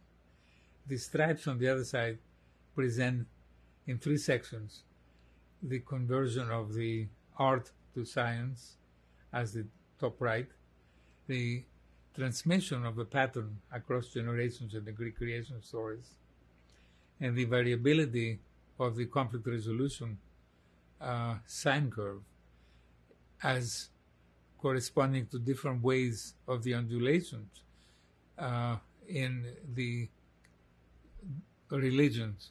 So you have a different undulation for Judaism, for the Mexican antagonistic matriarchal culture, for the Judaic, and for the Greek culture. So you have here the scientific understanding of morality as a psychological phenomenon that is measurable, that has dimensions, and it has two types of aspects. The stripes is the syndrome, and the stars are the moral resolutions. The choices of resolving conflict versus the predictability of syndrome of emotions leading from stress to compromise. So this is the final volume on my works that helps to say the formal theory over the years has had a number of validations: the artwork, the case studies, And here we're having the validation that also is coming with the moral monopoly game that I was on the cover of the last volume, the emotional education program. And religions are integrated with the game of moral monopoly as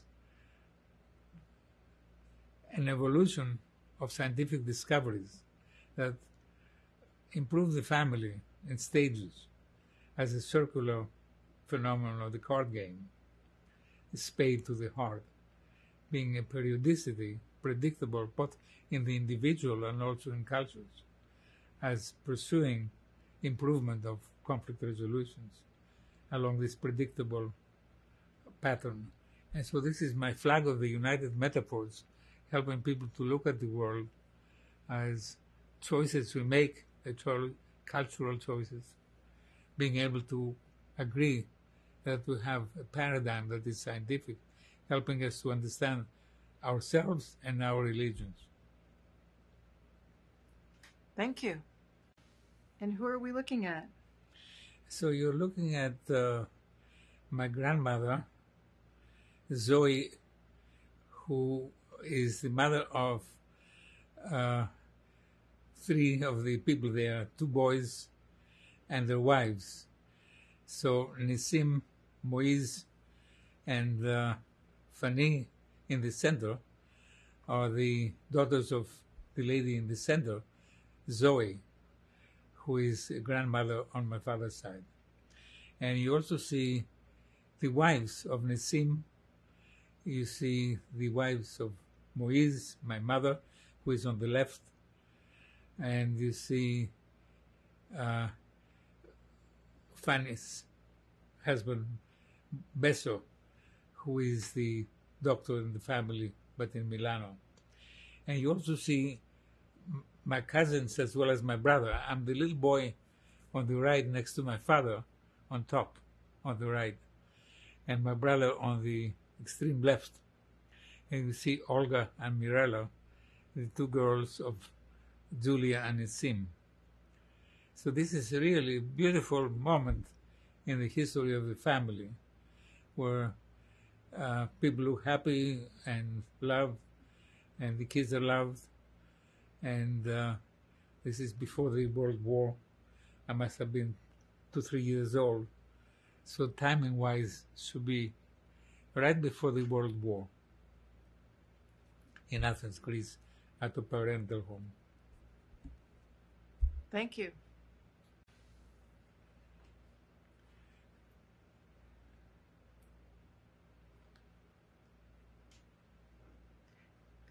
What are we seeing here? This is an interesting picture of myself, my brother, and my mother.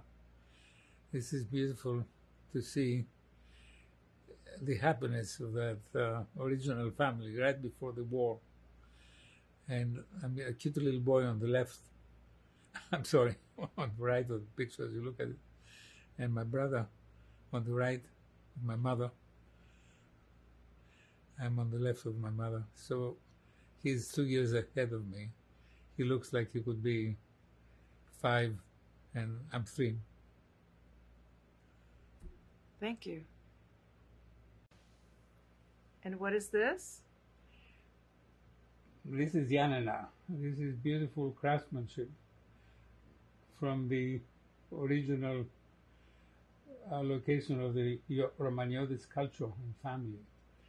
And this is incredibly beautiful art that shows the elegance and the choice of rich culture with gold thread and embroidery that reminds me of the richness of the Turkish influence in the Greek community of Yanina, which was a special community that had evolved with the influences of the Turkish craftsmanship and Greek heritage.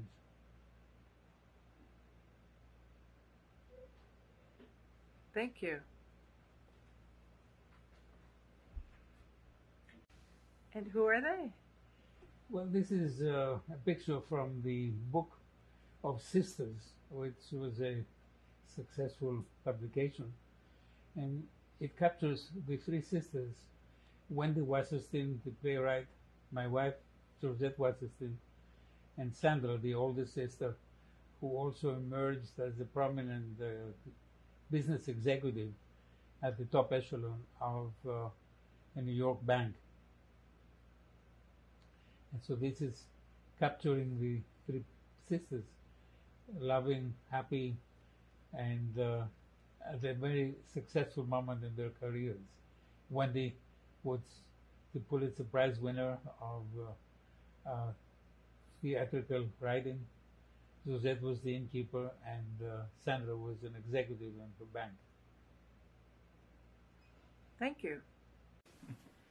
What would you like to say about your dad? Albert is quite a unique patriarch of our family. My name is Tylee. I'm the oldest of the 4 children. And we always grew up having this sense of our Greek identity through my father, and knowing that we were in a special history, that we grew up reading the Iliad and the Odyssey, and only later really learned about the war, about the Italians, the Germans. But we always knew that this experience had inspired my father's work, and his dedication to resolving conflict came out of an experience of so much conflict in his childhood. Albert? I wanted to say, I'm Melissa, second in line, and when we were kids playing hide and go seek, Dad used to say, I used to play hide and go seek from the Nazis, from the Germans, and I was very moved. Again, when we had young children and they would play hide and go seek, I would say, you know, you have to understand how easy it is for you, but when Dad was little, this was real. And I remember always, you know, Friday nights were very serious in our family because our father would commute from Connecticut to Vermont, and his work would keep, when our father was writing, he had a psychiatric practice, he was a dad, but he would always get up in the middle of the night to write. And he was driven by his passion to heal the person and heal the world. And his expansive life is a way that we kept growing and growing and growing because he wanted the world to hear. And there's a sculpture of a howling wolf at the Wilburton, and it's a beautiful metal sculpture, and the wolf has an open mouth howling, you know, at the moon, and it's really Dad. When will they hear him? And his desire is that it wasn't just a tragedy about the Holocaust, but creating something for the future to prevent future Holocausts. So it was so inspiring for me. I wrote my thesis from Brown on my father's work, and my brother Max will tell you more about he continued his research based on our father's work. I'm Oliver, the third one down. I guess I grew up in Vermont, right? So the time that the family moved up from Connecticut, then I was basically born pretty much here, and I've always sort of felt connected to the lifestyle of being in Vermont and working with the land, and I guess Papu has told me lots of times that he was considering being a flower child and farming, right? doing farming, but somehow that stuck for me. And I guess, you know, there's different sensibilities that are part of Papu's identity, right? And so part of it is being, you know, a entrepreneurial and a builder, and, you know, a conceptual thinker of, you know, tangible things beyond the ideas. So I'm more in that realm, and but still trying to be creative and not necessarily conforming to conventional wisdom, but taking ideas that are maybe unique and making pieces fit together, since that's another big part of what Papu does is find connections and solve puzzles and maybe put things together in different ways than other people have put them together before. So maybe I do that too in some ways.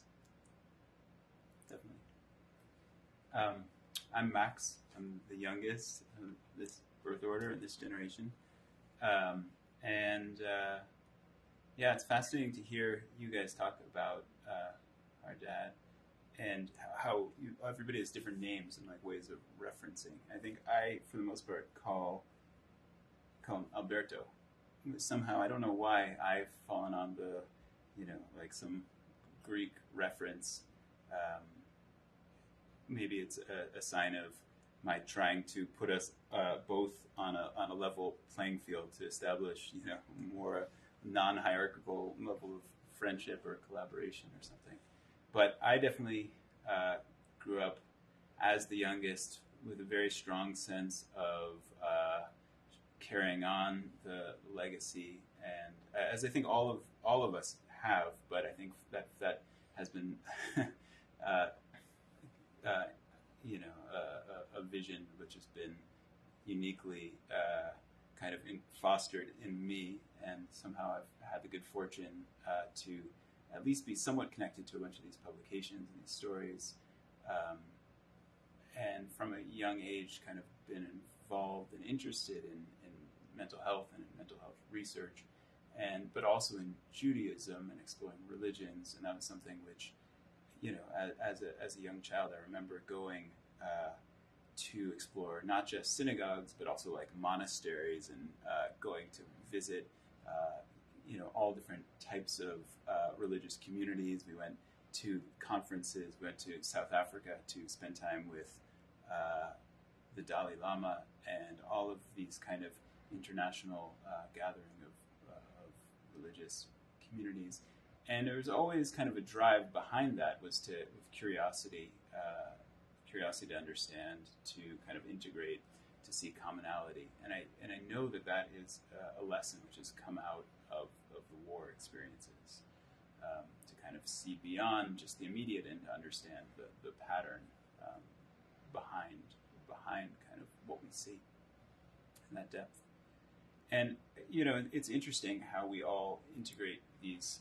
I began by talking about how we all have called Albert, our dad, different names, but we also all have different names, and it's kind of interesting. I don't think I even realized how much like these Greek names, these family names, Romagnot names, come through onto us, and that's something kind of interesting. Albert's Jewish name, Hebrew name, is Jesula, which is kind of a name that only exists in this Romagnot community. And it's something, if you go into a Romagnot synagogue, you'll see like very prominently written on the like memorials on the walls. But I never, like when I would go to other synagogues, people would always be like, "What?" And it would be Yosela? Like, Yosela, yeah. And it's interesting how all of us, as we look at the family tree and as we kind of look back in history, how we've seen how in many ways we continue, almost remarkably, without our knowing, continue these names, which are etched kind of in the family lore, which I don't think somehow it's a fluke or somehow it's worked out. But I think there's an intention to it. Intention. Naming after Moise, Albert's father, and Albert's Moshe. But I'm Zoe, Tylee Zoe, after one of your grandmothers, right? And my name is Yesuas, which is after Papu's other grandfather. Mm-hmm. And all the names keep getting repeated. Right, and my son, Noam, Eli, Moise. Hey, what do we read? Melissa, Devorah. It's a... Devorah is my Hebrew name. Yeah. Devorah Shana. But Meli is like honey. Meli is great. Honey. And Tylee is for Thalia, who was one of the 12 muses. Right, and that's another. I was thinking that we each take some tradition from Albert's interests, and he's also a playwright, and famously wrote the prize-winning play at his high school. And I'm a playwright, and my son Theo, also Greek, is currently in Greece as a Fulbright scholar, at the high school, Athens College, that Albert attended. So we're continuing. Something I don't know that we talked about yet was this really remarkable trip to Greece. And it was all of our family. It was a 3-week trip. And Oliver's eldest, Gov, shared the whole trip with Dad. And because of Tylee and my school schedule with our children, I went on the first part, Tylee went on the second part, and the brothers met us in Crete. And that was an extraordinary experience to retrace Dad's footsteps and the Greek Jewish experience, and also for Dad to talk about. I went with him to Olympus, where were the Olympic Games? It was that in Delphi, Dad? It was where Olympian Peloponnese. It was in the Peloponnese. It was actually where the Olympics first took place. And what he was really fascinated by was the transformation from competition to a church, because and we also went to Italy together with my son and Dad to celebrate his bar mitzvah. And then I went to Egypt with Dad and Oliver's son and my son the next year. And these epic trips back to history were all done with the lens of Dad's paradigm, the formal theory, and understanding how religions had evolved, how cultures had evolved, and how different gods had, changed over to the Abrahamic and the Christian gods. And it was really an incredible education. And I also remember that Dad always bought books wherever we went. Whatever kiosk I wanted to buy the shiny jewelry, but he would buy the books, and he would say to his grandchildren, sit beside me and let's read these books together and let's get smart. Mm-hmm. And I saw that Jewish value of education, even in our trip. It was Dad's desire to really understand the cultures, the myths, and to educate himself. Even though he's so educated already, he wanted for his grandchildren to share knowledge. And that was very beautiful to see. I don't know if you spoke about this, but we had very untraditional bat mitzvah celebrations. The boys had more traditional, but when I was coming of age, we didn't really have an active Jewish community here. So my father stepped in and assigned us readings in the Chaim Potok book, The Wanderings, and we created an original musical and sort of immersive experience at our home, which is now Oliver's farm.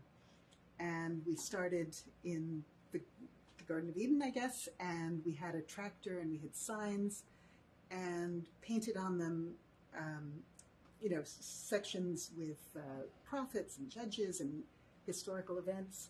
And then the finale was actually a musical with a section from Anne Frank, from Spinoza. I think we could do it. Okay. Okay, Shoah. We're going to Shoah all for you. Oh, yes, we are. You ready? This is called the Boogie Woogie Patriarchs. Imagine us in overalls. I was 13, she was 11. In overalls and feather boas. And my mom, our mother, Georgette, was so clever. Her sister was Wendy Wasserstein, the playwright, and Mom was 7 years older than Wendy. And that 7 years was the difference between Mom marrying a nice Jewish doctor and having 4 children, and Aunt Wendy, who went to Mount Holyoke and Woodstock and then became a real voice of her generation. But my mother was just every bit as funny. Talented and funny. So her talent did not go to the Broadway stage. It went to our bat mitzvahs in our living room. And it is so great that Tylee and I still put on shows in the living room. Only our living room is this beautiful mansion at the Wilburton instead of Oliver's living room at the farm. And in 2 weeks, Tylee's putting on a show in our beautiful marble pavilion Greek tent. So the zibbin, zibbin, zibbin was an expression our mom used, which means what you are at 7, you are at 70. And for all of us, Oliver building with his Legos and Max studying Jewish books with Dad as and a Albert child. being a scholar. Dad being a scholar, and Tylee and I putting on shows. Okay, here we go. You ready? Show up. Ready? He was a famous shepherd man from Mesopotamia way. He led a normal life until he heard God say, get up and leave your father's land. Leave the idols behind, turn to my guiding hand. We'll have a covenant, an idea that's new, and your children and their children will look up to you. a root, A toot. a root, to come to the righteous way. Sing hallelujah, the promised land is yours and you will find it someday. I'll show it to ya, 'cause I'm the one God, the Almighty One, and on earth and up in heaven my will shall be done. Time went by when Sarah was along in years. She hadn't any kids and she was heavy with tears. She cried to God the Almighty Son, Won't you please send Abe and me a son? They called him Isaac. their beloved boy, and he filled the family tent with love and joy. Isaac married Becca, who he met at the well. They had 2 sons and prospered, everything was swell. Esau was a hunting man, but Jacob was quick, he was his mother's first pick. They fooled blind Isaac. With a trick of goat hair, he got the birthright and the blessing, though it wasn't fair. Well, now you've heard the tale of how it all began.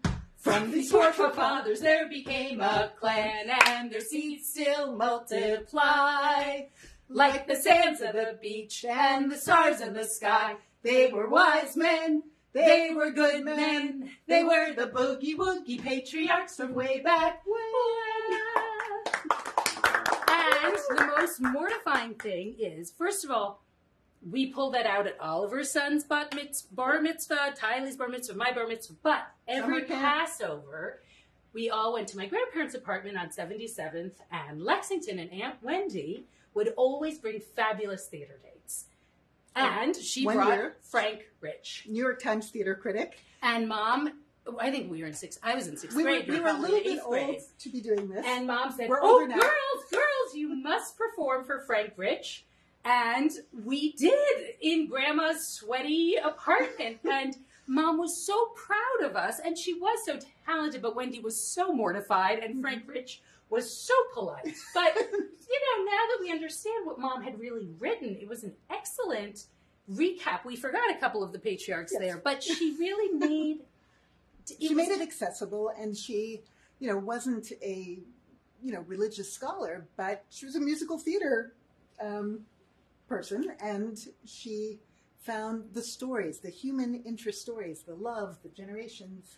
But it was the collaboration between Mom and Dad, because Dad was the one who really honored the tradition, the Jewish tradition of a bat mitzvah. Dad wanted for us, but and engagement with scholarly sources. And engagement, but it was Mom who made it fun and approachable for us. And what's interesting is if the point of a bar mitzvah is to say, I am now a grown-up, or to say this is a turning point in my life, both Tylee and I used our bat mitzvah experience for my essay to go into prep school. I remember my admissions essay was about my bat mitzvah in the living room. Mine was too. And we both went off to Andover and Middlesex. We put on shows all the time to get out of sports, and because that's what we did. And now, but it connected me. Like, I showed up there with very limited Jewish background, but I just had this bat mitzvah, and I approached the rabbi at Andover, who is Rabbi Gendler, who is sort of the leader of the what Nifty. No. He was really an innovator in Back to the Land and a sort of organic Judaism. And we became friends for his entire life. And I was friends with his daughters. And that was sort of my way into Judaism, was coming from this theatrical place inspired by my father's scholarship and my mother's creativity. And it's true. And it was Rabbi Gendler who Tylee became friends with his daughters who were at school at the same time. We went to Eisner, which became very involved with the reform movement of Judaism. And I went to Israel on an ulpan with my Nifty teen tour. And I remember they gave me, to see what level Hebrew I was at, they gave me a piece of paper with cursive. I had never seen Hebrew in cursive. Like, I had seen a little bit the Aleph Bet, going to synagogue maybe in Connecticut and maybe in New York. We didn't have a traditional Jewish education here in Vermont, but I had never even seen what side of the paper I should go up or down. And I was so naive about religion. But I knew wanderings, and Dad cared so much about the history of the Jewish people that we read this big hardcover book until the book spine broke, No problem. He took pieces of it We would take on chapters. to vacation. We were in Cancun on a family vacation, sitting on the beach under the tiki head Reading the reading Wanderings. And I remember a girl from my high school saw me on the beach and she said, "Hi, Melissa, what you doing?" Reading Wanderings? Like, horrifying. But it was... But inspiring. It was inspiring, right? But inspiring. So thank you, Papu. Thank you, Papu. And, you know, and thank you to Mom.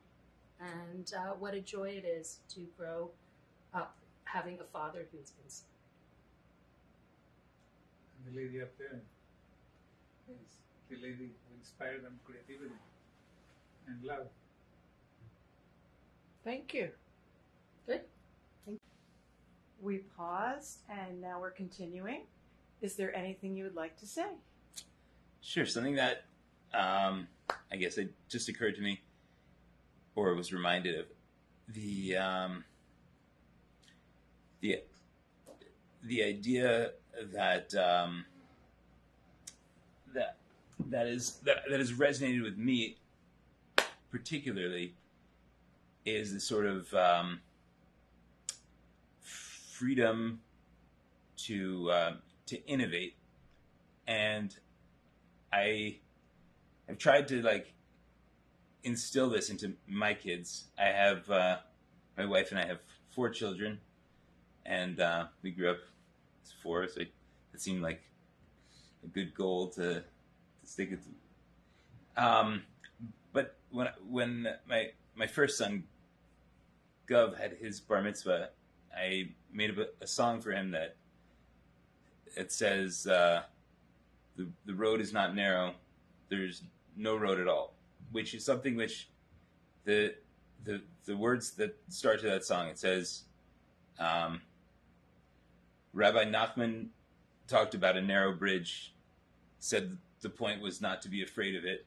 I said, my father showed me another thing. The world is made of water, just jump right in. And that's kind of like an attitude of taking on challenges, confronting established norms, being engaged but not being humbled by society's expectations or limitations, and I think that that sort of bravery has resonated, and I tried to communicate that to my kids, that that there's a lot of magic that we've been blessed to embody, and just to run with it. And that means, people might tell you what the accepted rules of psychology or studying religion or how to run a business or how you should live, and there's lots of room for improvement in all of these areas. And I've said, okay, we can do that in our own ways too. So yeah, I found a lot of my own spiritual practice and my own cultural identity I haven't so much felt traditional bounds of like Judaism or anything in my life. I tried to sort of like figure out where the comfortable or uncomfortable, where that point is that it feels real. And so we have some rituals within our house. We do gather on Friday nights, and that's become a central thing. And actually, Papu comes a lot to that, and I see him enjoying. I see him appreciating that, like, we have a community that comes together, and I think that's something that's important to my dad as well, to see people come together to share ideas, to share songs. And sometimes he said, why aren't you need to talk more, you need to talk about your week. And sometimes I'm just like, well, let's just sing, let's just but he said, no, let's go around the room, let's talk about how we're feeling, let's talk about our ideas. And it's important to make time for that. And I think maybe there's a lot of there's a lot of opportunity for more of that. I don't know. Those are just a few ideas that I would throw out there. Max, you want to take the seat? You do a little 1 on 6. What was that? We forgot to talk about meaningful conversation. You could do that conversation. All right. Thanks, brother. It's interesting, kind of weird pseudo memorial, like pseudo self reflection college essay or something. But no, it's okay. This is not much for pressure that my father puts on. I was thinking about I guess I grew up a little bit differently in that our parents, I'm the youngest by a bunch of years, and so my siblings, to a certain extent, had kind of left home, and and also Albert had moved back to Manchester at a certain point, and also our mother was working more at the inn. So I got, interestingly, to spend a lot of time with my father, and that it was a fascinating exposure from an early age, and part of like something which was really deep was, as I mentioned before, was clinical exposure, and also these kind of religious exposures, but also his family lore. And I don't know how you guys felt, but like I spent a good amount of time going to Greece with Papu, and then spending a good amount of time with the broader Greek family, and also and then branching out from there to broader kind of Jewish connections. And I think for me, after my bar mitzvah, it was interesting. I went to Greece for the first time with the expectation of something of a homecoming, and found it very hard to land there, and found this kind of sensibility of people saying, Greek people I would meet saying, "You're not a Greek, you're a Jew. Go to Israel," and then kind of going to Israel, and finding much more of a sense of connection and grounding. And that kind of opened doors to religious identity and scholarship in new ways. But fascinatingly, like years later, when I came back to Greece, and spending time with my uncles there, somehow I was gifted some of the family heirloom books. And one of them stuck with me, one of the oldest one, which has been passed down and has these beautiful inscriptions, which go back to the 1880s of the family names that have been passed down through it. The text is a fascinating mystical Jewish text.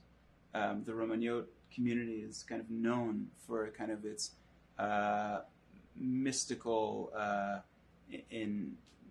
intentions, and this is selections from the Zohar, and one of the core parts is kind of how it opens, is with this line which says that the time of acting for God is when you should uproot, or kind of dig in, but with the intention of uprooting the Torah. And it's this wild idea, and it kind of goes back to what you were saying. At the time of when it really comes time to act for God, that's when you have to go against the Torah. And that is in many ways an ethic that we grew up with, which is when it really comes time for action, don't be afraid to go against what you think is normatively the right thing. And it's funny because normative behavior is really an essential ethos of Albert's work, and it's understanding norms as just being true, as just being norms. They're not what's right or what's real, but they're norms. And that's something that we've been really blessed with having the ability to do, and kind of manifesting that teaching from that text is something which I'm grateful or at least I think that we've had success in, and I hope we can continue to have success in, which is that kind of delving in and being able to uproot and renew and rebuild, and kind of not being afraid to confront norms. And that's something which is this kind of odd legacy of being Greeks and Jews. Both these kind of diasporic ancient people who are always looking for home, who are always looking for not just home, but a better home, kind of coming back, but also going forward at the same time. And I guess that's kind of what this is, as an interval, or as a conversation. I said it's like a college essay and a memorial, so it's like going backwards and going forwards. And in some ways that's kind of like, as a family, we're this like ancient tribe, and yet we're making strides in terms of doing things differently and innovations across the boards. I was struck by being back in Yanina when we went there on this family trip, a house which had the name Levis on it, and written in Hebrew,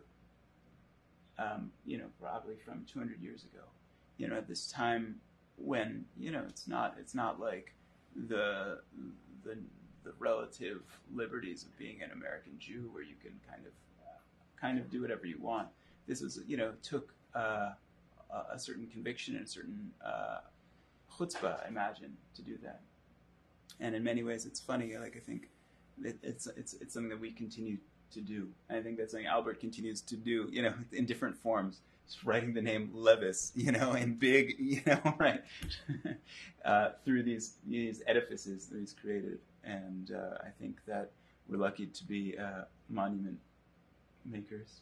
But yeah, I guess we just like we made pyramids once upon a time, building up these monuments here. Anyway, it's a beautiful opportunity to reflect and to look forward and to invite in. And I think that's something. Hopefully, this experience is we're raised as people that are central in hospitality, and hopefully, this kind of conversation is a welcome for people to engage in these stories and to tell their own stories. Thank you. I'd like to say Hebrew prayer, concluding this occasion. Or we could all sing Revolution. What Hebrew prayer would you think of, Papu? Blessing of the wine. So like a one to drink. Yeah, then perfect. Let's have we can have a toast. A toast. You want to? I have all the wine. I'm going to pause the camera. Where's So the relevance of my work for today's world is that we're still in an experiential Holocaust, and that we have created so much conflict in the globe, in the universe, that nowhere are we safe, and that people continue to destroy the globe with conflicts like the Ukraine war, like the potential Taiwan war, the potential North Korean war, and that we have conflicts in political nature in the country with Trump creating conflict and not knowing where to stop in terms of respecting others. And we have personality problems and we have ideological problems, and the world needs a solution. It needs a better paradigm. And this is where the world needs an intervention, a conceptual intervention, recognizing that we are collaborating in destroying the world. And all of us are out of control. And where I feel that my work is relevant is helping the clergy become more insightful in understanding what it means birth control, what it means population explosion beyond sustainability, where we are increasing the world's population to levels that are not sustainable anymore. And that the religions are creating more population without any responsibility and accountability. And so the elements that we're hearing now, the change of the weather all of a sudden becoming beyond what is natural and normal for this time of the year, and that is a phenomenon that is coming to our awareness left and right, be that in Vermont, be that in California, be that in Florida. All of us are experiencing destruction. And this, for me, is a warning that we have to become responsible, that we have to become wise, that we have to learn what is sacred. And sacredness is the global survival. And that is where I'm making a contribution. And that is where my work is of value, as learning the methods of healing, the methods of changing our paradigms, the way of understanding that reality is creating new norms that religions have to respect, rather than continue in their monopolistic way of controlling people like puppets, and not really helping to improve the family, but destroy the family, destroy the world. And that is where the message of my work is not just a beautiful Wilburton and a happy family, but the need for happiness in the world. The reality that it is possible to be happy families. The reality of being creative and creating beautiful universes like we have in this family. This is a good paradigm. And all of these boys and girls are very different, but they all have a sense of positive outlook. And I thank you for making a record of that. Thank you. But we're in a serious business, and we have to be able to get the message beyond.